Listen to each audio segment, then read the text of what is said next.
open any browsers to type like that, and first URL type, you can see asus.com, just click on it.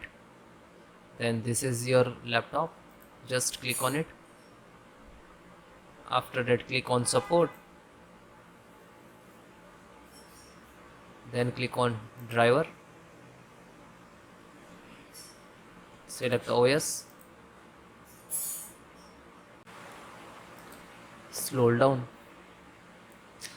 This is audio driver. So if you want to install older one, so install, this is console application, so install this one, Realtek audio driver. And this is you can see 13.5 to 25. This is, so always install the latest audio driver. So click on download, and you can see it is start downloading.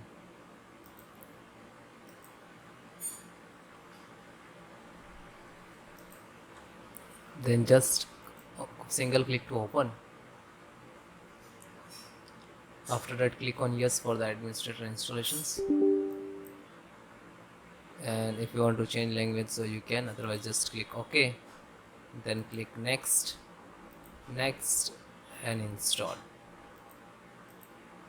Now this is driver installing.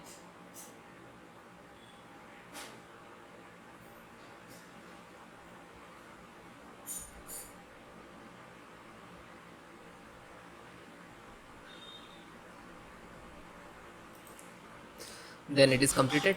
Restart your system, okay, then finish it.